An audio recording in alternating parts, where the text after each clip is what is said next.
掌管歷史嘅上主，我哋向你禱告，我哋多謝你，你賜下你嘅聖言，並且你去招聚，你去興起歷代嘅先知文士，將你嘅説話去寫低抄寫，又興起歷代嘅翻譯嘅人去翻譯成我哋嘅語言，令到我哋今日可以能夠明白去懂得。掌管歷史嘅主，我哋多謝你，你讓我哋有機會見到讀到我哋今日將會見到嘅一切。我哋開放我哋嘅心，求你幫助我哋進入你呢一位歷史嘅主嘅心懷，讓我哋知道你想我哋今日應當如何。祈禱奉我哋救主耶穌基督嘅聖名，阿門。我哋今日咧就查呢個尼希米記嘅2章1至9節啦。上一章咧就係尼希米記1章咧，就係講到尼希米喺外邦嘅首都書珊城，就聽到佢哋鄉下嘅人去彙報鄉下嘅情況啦。咁尼希米咧就用咗3個字咧去形容佢鄉下嘅人，就係被擄、歸回、剩下嗰啲人。嗱，呢3個字咧就已經概括咗咁形容咗過去150年所發生嘅事啦。被擄咧係講緊公元前587年嚇，呢一個尼布甲尼撒巴比倫嘅王滅咗猶大，將啲人擄咗去巴比倫嘅地方，就好似一個篩咁嘅樣咧，將啲人篩走咗。咁然之後過咗50年歸回，波斯王古列下令你想翻去猶大嘅人可以翻去。係啦，咁於是就好似又係一個篩咁嘅樣咧，篩走一陣人就翻咗去猶大呢個地方。然之後又過咗100年啦，去到公元前444年尼希米嘅時代，過咗100年，呢啲歸回嘅人又剩翻好少嘅啫，又好似一個篩咁樣，又篩走咗一陣人。絕大部分嘅人呢，其實呢就係留咗喺巴比倫或者而家波斯帝國嘅各地，流散喺各地。係啊，一班流散嘅人呢，就去問下究竟呢佢哋本來想去耶路撒冷聚居嘅人係乜嘢光景？點解呢？因為佢記得上主嘅應許係呢句説話：你們被趕散的人雖在天涯，我也必從那裡將他們招聚回來，帶到我所選擇立為我名的居所。一個係散，一個係聚。喺整個歷史嘅長河裡面，150年啦，其實佢哋好想上主嘅呢個承諾能夠實現。佢哋呢班上主嘅子民可以聚翻喺猶大地耶路撒冷，但係其實要歸回嘅話，100年前已經開始咗㗎啦。但係到今時今日，仍然都聚唔到，呢個承諾冇辦法去實現。究竟係乜嘢情況呢？其實就好似呢個杯咁樣樣，個杯打爛咗，啲水就聚唔到，就四散啦。一日呢個杯仲係爛嘅，啲水就永遠都聚唔到嘅。而且散開咗嘅水，唔好話150年、1500年，都冇可能會翻去隻爛咗嘅杯裏邊㗎。呢個杯呢，就係嗰個爛咗嘅牆同埋被燒咗嘅門。喺耶路撒冷嗰度個城牆一日都仲係爛嘅，佢一日都係城唔似城。一日冇城門嘅話呢，其實你同外邦人好難去分開去居住。喺整卷嘅耶利米書裏邊呢，佢最想做到嘅嘢呢，就係呢同外邦人離絕，大家劃清界線。但係如果你冇牆冇門，大家自出自入呢，係做唔到呢樣嘢嘅。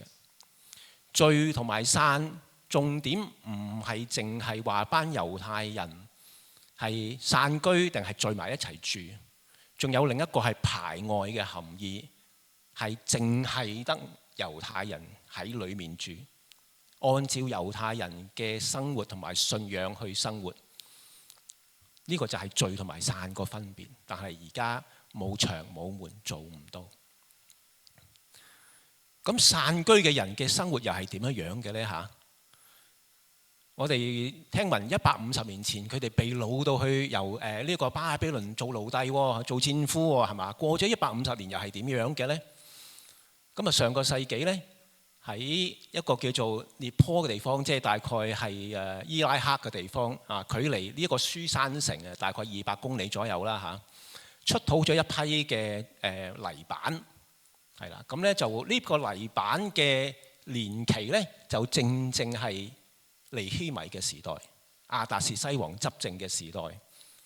係啦，呢個泥板咧係咩嚟嘅咧？就係一個叫做 Murashu 嘅銀行家族，佢嘅帳冊收埋佢帳冊嘅地方嚟㗎。咁然之後呢啲泥板咧就記載咗好多佢嘅銀行交易嘅往來記錄啦。好啦，咁呢個交易記錄裏邊咧，好詳細咁記錄咗2500個名，而呢2500個名裏邊咧，有好多都係猶太人嚟㗎，有至少100個猶太家族，你就可以咧知道咧，咦，原來猶太人做生意好叻，由嗰個時代已經係㗎啦。100個猶太家族喺2500個名裏邊咧，佔個比例其實唔細㗎喎，佢哋可以同銀行去交易嘅話，即係佢有錢啦，係嘛？有錢先可以做買賣噶嘛嚇。呢啲交易記錄咧，仲記載咗咧佢哋係做乜嘢行業嘅。佢哋有啲從事收租嘅。大家嚟到呢度有冇人有樓收租嘅咧？都幾好喎嚇。有啲人做買賣物業嘅喎，勁喎，做 agent 喎。有啲人經商嘅，有啲人咧係做咩咧？皇家珍禽嘅管理員，專幫皇帝去管理啲雀仔嘅。呢個職業真係幾特別啊！無論如何咧，你會見到咧，猶太人係當時個經濟社會地位咧係有翻咁上下㗎，而且佢哋冇任何職業嘅限制，除咗一個職業係冇猶太人做嘅，就係文士啊。咁可能咧，你見啲泥板咧，嗰啲嘅字咧，其實都好考人嘅。你唔係即係識精通嗰種文字嘅人咧，你好難去雕呢啲泥板出嚟㗎嚇。咁所以文士咧，佢哋做唔到，其他所有行業佢哋都做到㗎。佢哋唔係奴隸啦。喺波斯帝國裏邊咧，大家係各民族係平等嘅，無論你乜嘢民族、乜嘢信仰都好，大家一視同仁。佢哋已經成為一個自由公民嘅啦，已經係平權嘅啦，啊，唔似我哋而家咁嚇。仲且咧，有啲地標咧係以猶太人命名嘅喎。我哋香港就好多地名係英國嘅街名，以英國地方命名啫。香港唔係英國呢度有冇地方係以香港嚟命名嘅咧？有冇香港街嘅咧？九龍里嘅咧？好似未有嚇。亞皆老街，亞皆老街本來係英國嘅地方。OK， 咁所以你就可以睇到咧，猶太人喺當地嗰個地位係點樣樣。作為一個流散嘅群體，其實唔錯嘅喎。夫復何求咧嚇？你仲想唔想翻去猶大咧嚇？你仲想唔想由散變咗聚，排走嗰啲外邦人嘅影響？翻去你祖宗嗰個嘅夢想嘅社會咧嚇，呢個係一個好困難嘅選擇。好啦，咁另一方面，佢哋究竟對於自己個民族身份或者佢哋嘅信仰又點睇嘅咧？佢哋仲想唔想繼續成為上帝子民咧嚇？呢個上帝子民嘅身份對佢哋仲有冇意義嘅咧嚇？係咪即係有社會地位，即係呢個飲食無憂就已經足夠咧嚇？我哋可以從佢哋啲名咧去考究一下。大家有冇咧去幫自己仔女去改名咧？即係我姓何啦。如果我有仔女嘅話，叫佢做何主恩，好唔好咧嚇？都幾好喎。即係好明顯，啲仔女自細就知道我喺乜嘢家庭長大，係咪？佢哋係點樣改名嘅呢？俾個清單俾大家睇。佢哋係會改名叫做咧耶和華興起、耶和華拯救、耶和華恩準、耶和華恩賜、耶和華給予、耶和華尊貴、耶和華良善、耶和華大能、耶和華保護、耶和華是王、耶和華平安、耶和華將偉大，要盼望耶和華，誰像耶和華，全部都係呢啲名嚟嘅。而且就係因為有呢啲嘅名呢，我哋先知道原來佢哋係猶太人嚟嘅。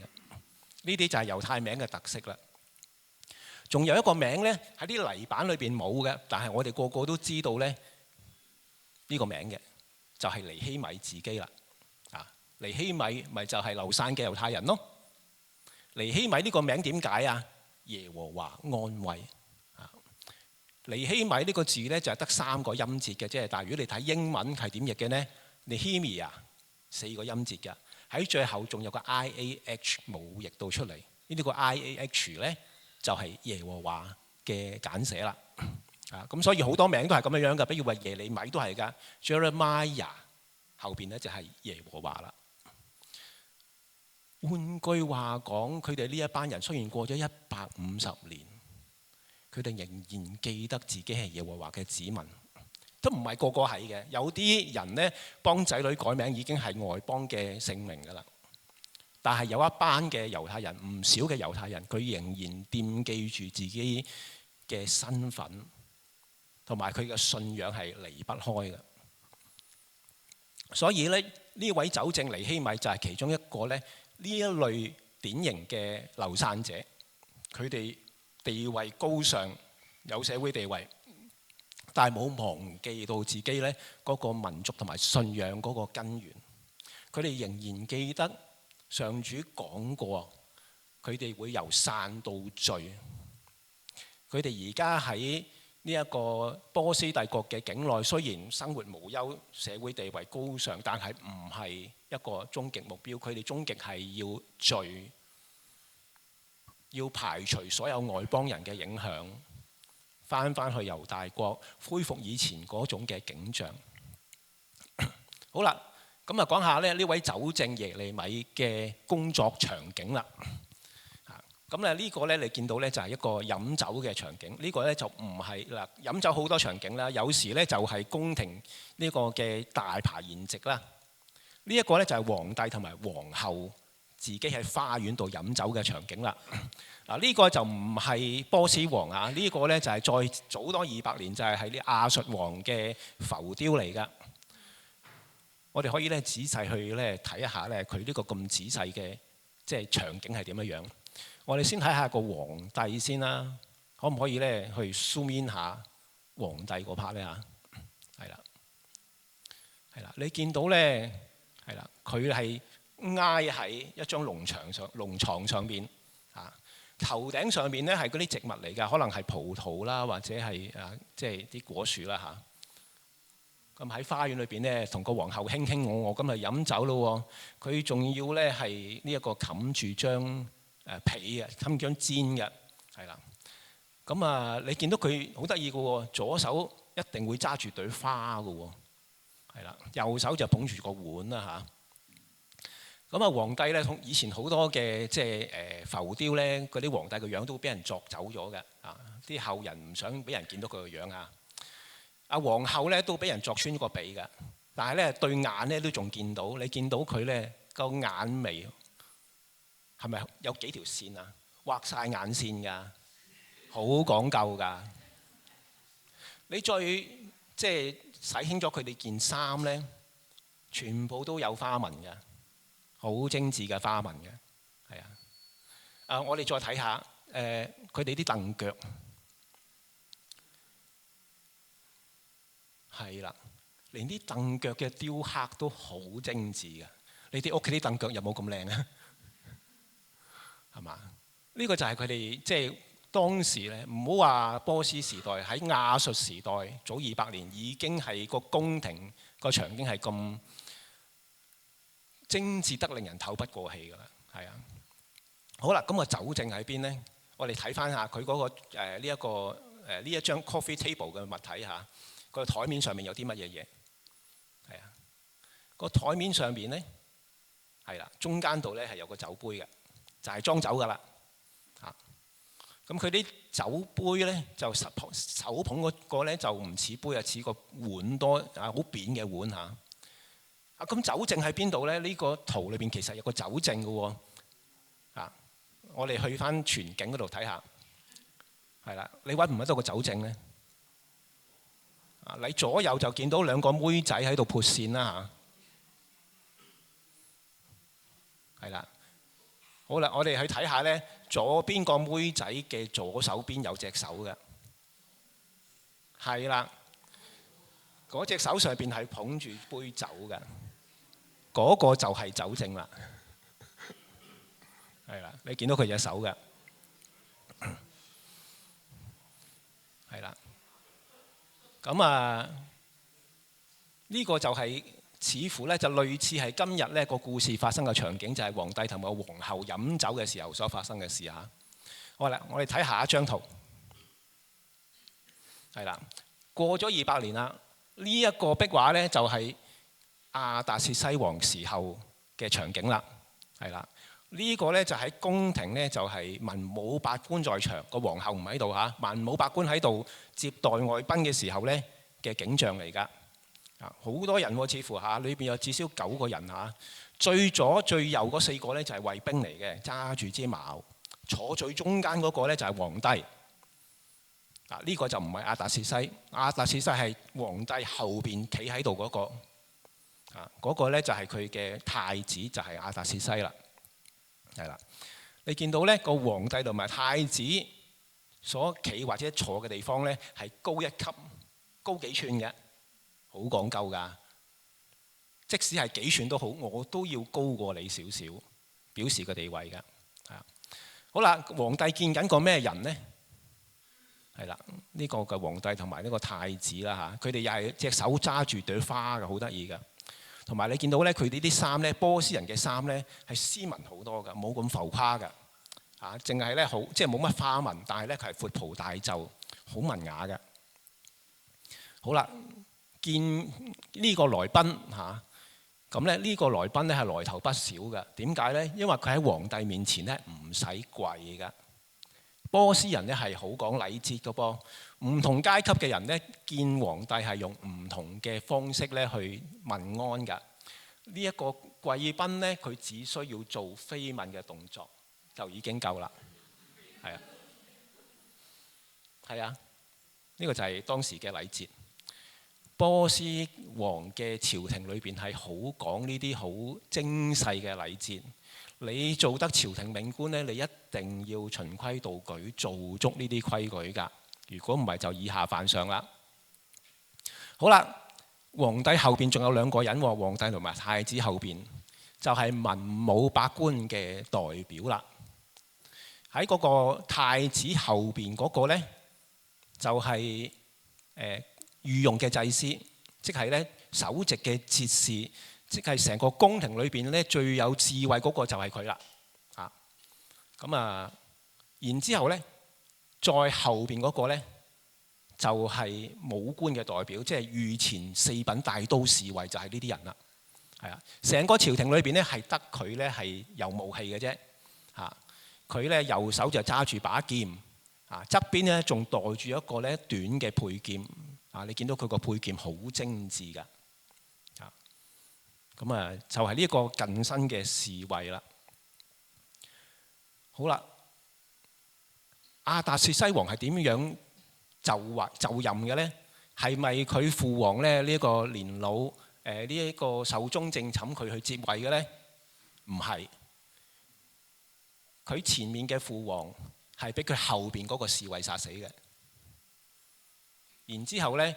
就有人話俾佢知咧，係佢嘅兄弟去指使佢個侍衛去殺死佢個父王，於是咧佢就要殺咗佢啲細佬，然之後就自己做咗皇帝啦。咁你可以想象一下咧，喺一個咁嘅宮廷環境之下長大嘅人啊，你身邊任何一個最近身本來要保護你嘅人都可能係對你係威脅嚟㗎。咁你可以想象下做皇帝幾咁艱難，幾咁難去信人啊！好啦，咁酒政又係做乜嘅咧嚇？咁啊，大家都有個大概嘅觀念㗎啦嚇。咁啊，首先你要係負責釀酒㗎啦，你要負責品酒啦，你要知道啲酒得唔得係嘛？適當時候就用適當嘅酒啦，呢個好緊要嘅喎。話説咧，我結婚嘅時候咧，咁啊要擺酒啦，咁我就要去嗰啲嘅即係揾嗰啲紅酒，我就唔識嘅。咁我去嗰啲特賣場咁樣，嗰啲 sales 點講我就點信，咁啊訂咗批酒就去擺酒啦。咁啊擺酒嘅時候走過三巡啊咁樣，咁然之後咧就有位同我好 friend 嘅中學同學就走埋嚟喺我耳仔邊走去問我：喂，你點揀酒㗎？啲酒有渣嘅。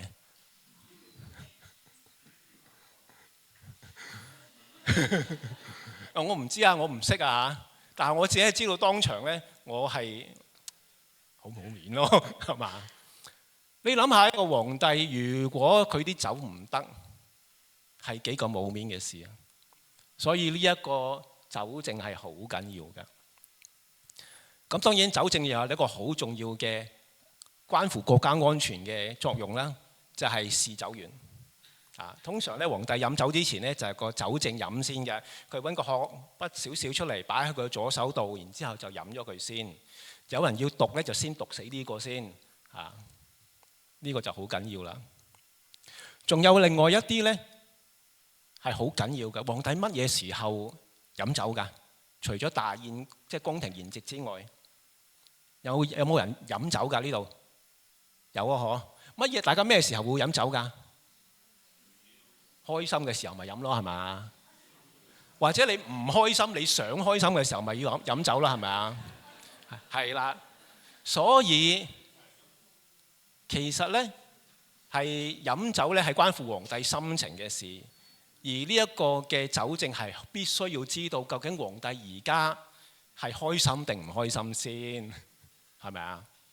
仲要咧，皇帝飲酒，大家飲完酒就會講嘢㗎啦，係咪啊？所以咧，你作為酒政，皇帝講嘢嘅時候咧，你就要同佢傾偈啦。所以酒政係個陪談員嚟嘅，咁咧，所以你要陪談得體喎，係嘛？你就要幫佢解憂啦，要聽佢講嘢啦，好能夠貼佢，知道佢嘅心情，順住佢嚟講啦，係咪？呢個好緊要㗎。所以酒政係好能夠掌握皇帝嘅心情心理㗎。咁亦都係因為咁嘅原因咧，有時咧。啲酒政咧都成為一個嘅好重要嘅人，就係如果有其他文武百官想嚟揾皇帝有事相求嘅話咧，就會問過個酒政先。喂，皇帝今日心情點啊？咁所以咧就慢慢即係呢個酒政就成為一個好關鍵喺朝廷上面嘅人啦。咁唔單止係咁嘅喎，仲有其他可能嘅喎，唔一定可能會酒政做乜嘅咧嚇？咁喺主前大概200年度咧，有卷嘅猶太歷史書叫做《多比傳》，咁裏邊咁樣記載嘅。亞希加就係一個猶太人，喺西拿基立呢個亞述王做皇帝嘅時候就做酒政長，佢嘅 job description 係乜嘢嘢咧？負責保管王嘅印章戒指，掌管王嘅財政。換句話講，呢個酒政係做埋長璽大臣同埋財政大臣嘅。咁呢個可能係特例啦嚇，唔一定個個酒政都係做呢樣嘢嘅。不過由於佢係皇帝身邊最親信嘅人，所以就好順理成章可以做到呢啲嘢。咁有少少似我哋咧中國嗰啲嘅朝廷嗰啲宦官嘅角色啦嚇。咁有啲專家就可以討論下究竟咧尼希米係咪一個太監嚇？呢個就無從稽考啦。但係重要嘅咧就係呢個人係專為皇帝解憂，最識得睇皇帝面色嘅。好啦，今日我哋經文咧就發生喺幾時咧？就係喺亞達薛西王20年尼散月呢個日子，呢個時間好清楚㗎。好啦，我哋睇翻由呢個嘅巴比倫嘅曆法啦。尼散月就係1月份過年嘅時候。所以咧就應該更加要飲酒，開開心心咁過年，係咪？之前第一章係幾時發生呢？就係喺呢度睇到基斯流月，即係9月份，係啦，9月份發生嘅。咁有啲奇怪喎嚇，喺亞達薛西王20年嘅9月份，尼希米知道鄉下嘅情況。然之後亞達薛西王20年嘅1月份，尼希米向猶太，即係向王去想去，即係發生今日嘅故事啦嚇。點解好似時光倒流咁樣樣翻去之前嘅事呢？個原因呢就係其實佢冇計錯數嘅，因為呢亞達薛西王呢就係5月份登基嘅，所以由5月份開始先至係開始呢個亞達薛西王20年，係啦。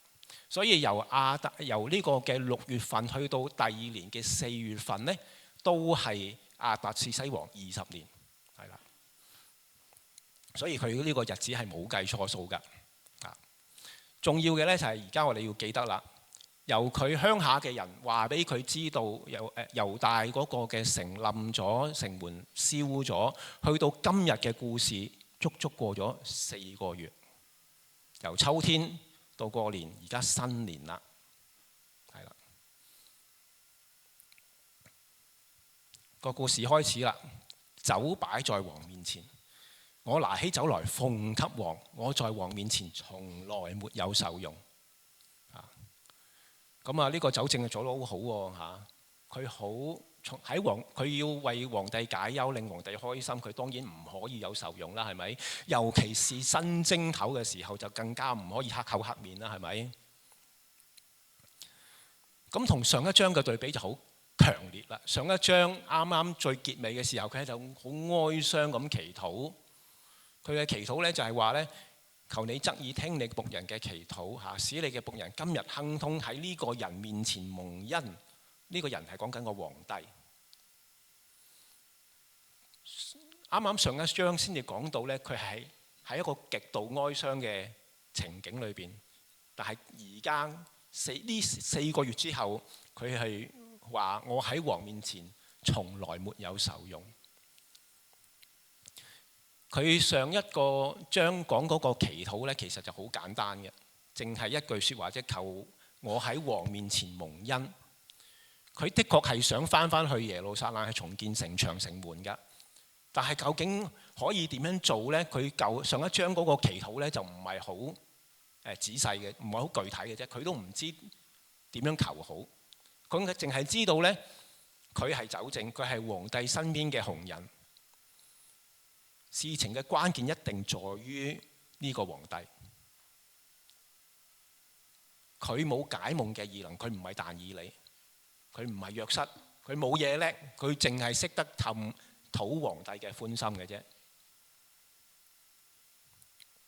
佢就要諗下，我點樣去討呢個皇帝嘅歡心，令到佢可以咧俾我翻去猶大咯嚇。佢唔可以得罪呢個關鍵人物嘅呢個皇帝嘅。所以咧，無論佢內心幾咁悲傷都好咧，呢4個月佢仍然喺皇帝面前咧，都要笑面迎人，不形於色嘅。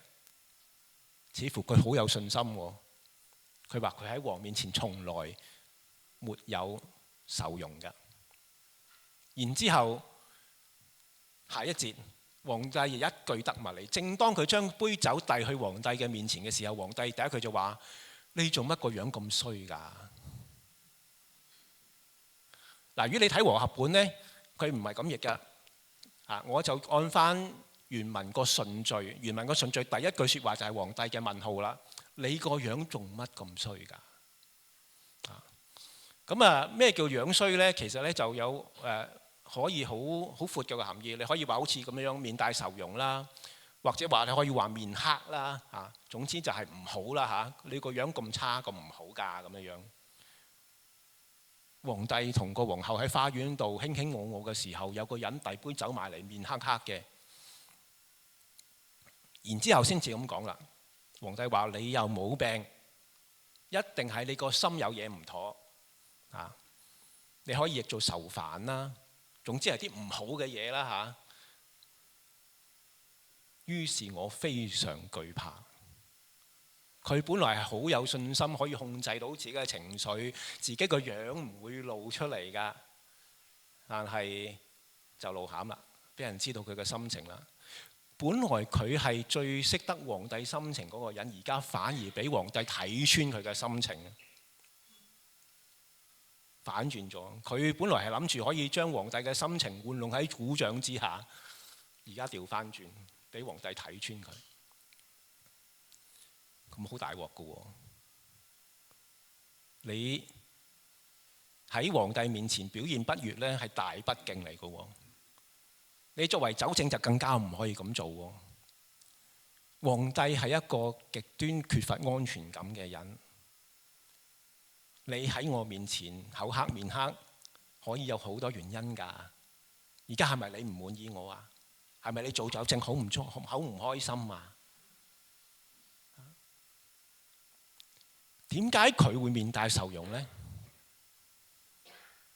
係咪因為佢嗰日朝頭早返工冇好好祈禱，將佢嘅負能量交託俾神，將佢嘅負能量就轉嫁咗喺佢呢一個嘅服務對象嘅身上啦嚇？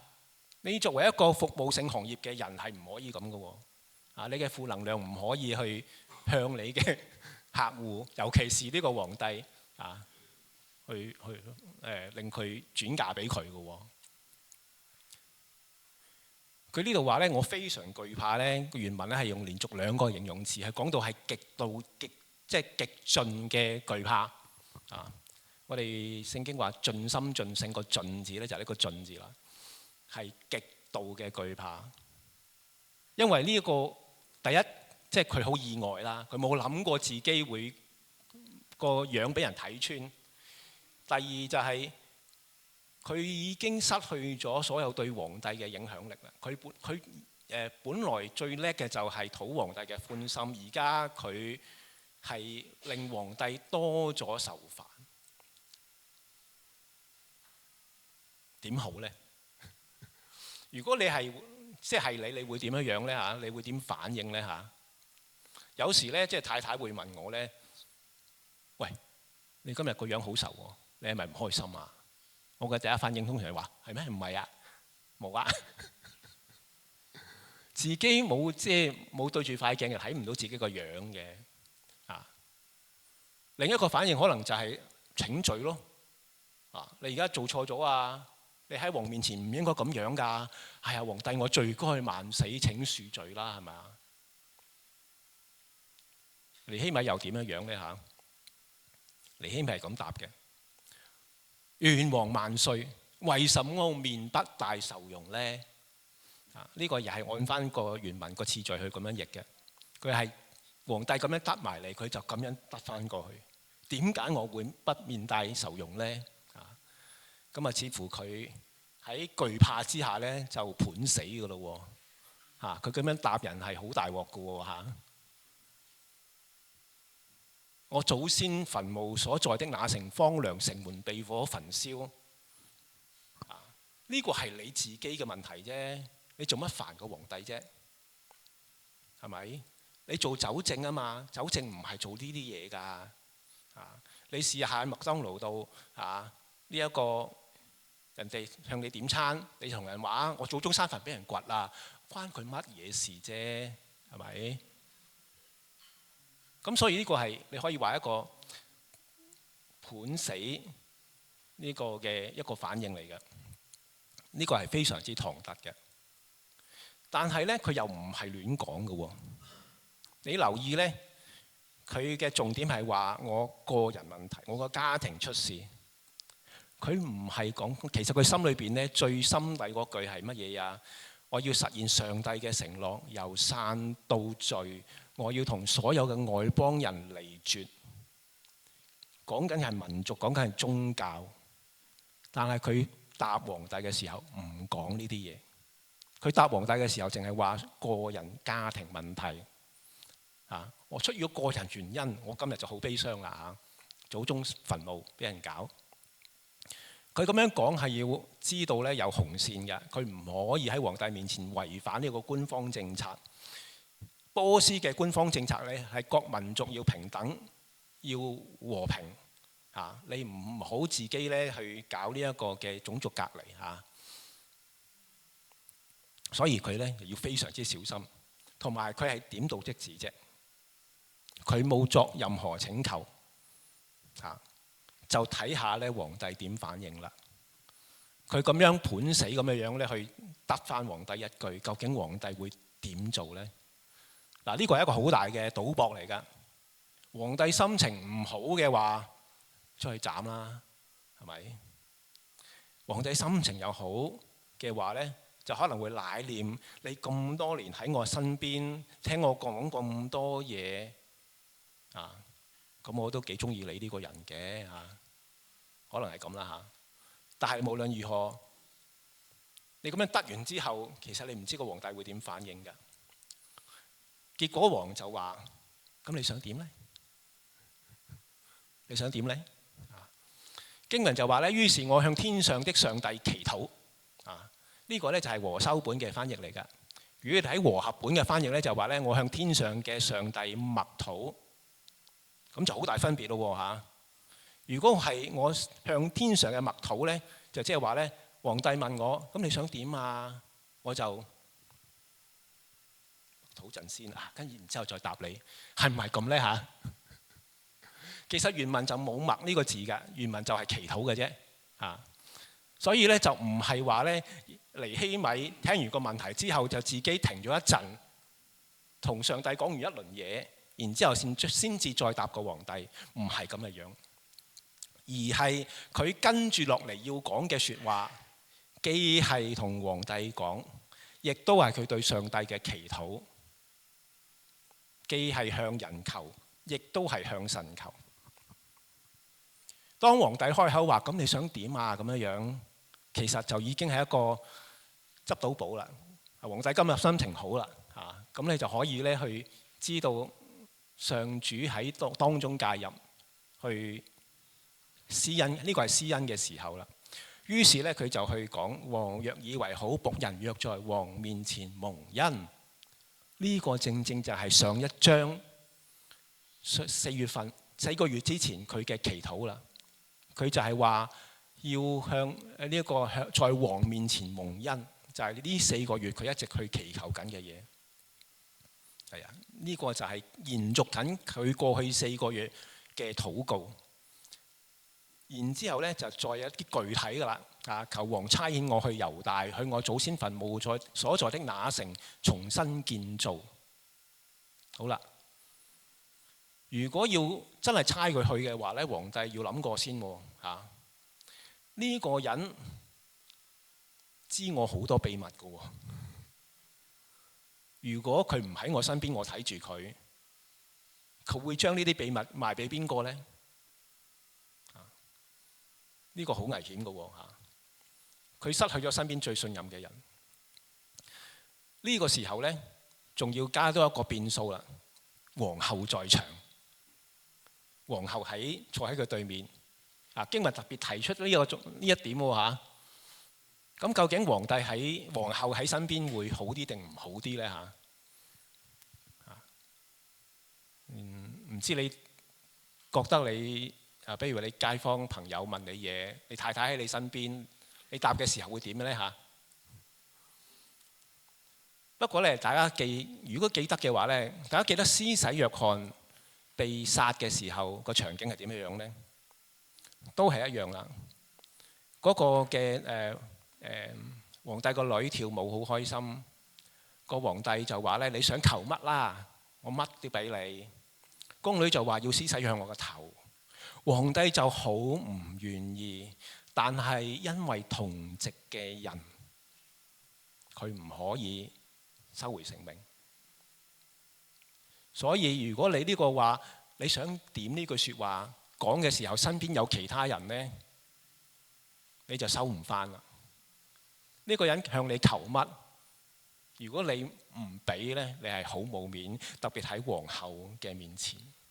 係啊，所以呢，呢個時候個王呢就咁樣話啦：咁你要去幾耐啊？你幾時返啊？嗱，呢句説話呢就當然就係即係應承佢啦，係正面嘅答案啦嚇。然之後仲要重申2次嚇，你要翻嚟㗎。叫得你翻嚟嘅話呢，即係話我仲信你嘅，我仲需要你呢個人嘅。咁係一個非常之正面嘅回應嚟㗎啦。於是呢，呢個尼希米就打蛇隨棍上，問多2樣嘢。既然你今日咁開心，你俾多2樣嘢我嚇，2封詔書，一封呢就俾河西省長俾我經過嘅嚇，唔好擋我嘅路。咁你讀落去就知道河西省長其實呢，佢對你猶太人唔係咁友好嘅啫。第二呢，就係第2封詔書呢，就係我要木材去起城門同埋起我間屋嚇。咁呢，就順便解決埋工程上面嘅政治同埋工程難題啦嚇。咁有咗呢2封嘅詔書呢，我就唔係我自己做我尼希米要做嘅事啦，係做皇帝揸住個金牌去做嘅事㗎啦。有咗呢2封詔書，就一切都好辦啦。王就允准我，因為上帝施恩嘅手幫助我。佢呢一大串嘅説話，全部都係佢向上主嘅祈禱，而且上主藉住呢個皇帝嘅口答覆咗佢，恩準咗佢。佢好清楚成個場景裏邊係上主掌權，並且係答允咗佢嘅祈禱，先至發生件咁嘅事。仲要派埋軍官騎兵護送佢，佢就好順利咁去到河西省嗰度。係啦，咁所以咧，説明咧喺成件事裏邊，施恩嗰個係上帝，唔係皇帝嚇。咁呢個就係今日咧呢個2章上半橛嘅故事，下半橛咧就係講緊咧喺河西省長之後嗰啲嘅事情啦嚇。咁今日咧就帶大家去翻去當時尼希米宮廷裏邊嘅處境，佢嘅職場大家可以思考一下同大家相關嘅地方嚇。其實咧，我哋去讀約瑟、摩西、但以理呢啲嘅故事咧，其實就好難有共通點嘅，因為佢哋好勁嘅，佢哋咧係識解夢嘅。佢哋識行神蹟嘅，所以喺皇帝面前你話乜都得啦，係咪？但係我哋唔識嘅。喺我哋嘅職場裏邊呢，我哋係 small potato 嚟嘅啫嚇。咁大家可以咧去即係投入一下，去思想下我哋同尼希米呢一個嘅職場嘅場景有冇相似嘅地方呢嚇？我哋喺職場裏邊咧會點祈禱嘅呢嚇？咁第二個呢，就係我哋可以思考一下啦。佢喺今日轉捩點嘅呢個關鍵嘅時候，一個呢殺過佢措手不及嘅時候，然之後佢即刻去咁樣嘅反應同埋咁樣嘅祈禱，佢係唔係即係忽發奇想嘅呢？係咪臨場發揮嘅呢？定還是呢？其實喺呢件事之前，佢已經咧係朝思暮想，每日都喺度諗緊同點樣同皇帝講，或者係點樣祈禱。我呢個祈禱點樣可以具體啲？係枕戈待旦，一旦到適當時候，我就會咁樣祈禱嘅咧嚇。我哋唔多唔少咧，平日就冇乜事啫喎，總有時我哋會面對啲突發關鍵嘅時候，你會心情突然間好驚。好錯愕，措手不及。你嗰陣時會點祈禱嘅呢？今日我哋就睇到尼希米係好錯愕，最措手不及嘅時候，最關鍵嘅時候，佢係點祈禱？咁同佢平時嘅祈禱有咩關係嘅呢？經文留咗一個空白，呢4個月究竟尼希米係點祈禱？佢冇講嘅，不過我哋自己去思考一下。我哋平時嘅禱告生活係點樣樣，又會點樣影響到我哋喺呢個關鍵嘅時候、突發嘅時候，我哋嘅禱告？係啊，時間交翻俾大家。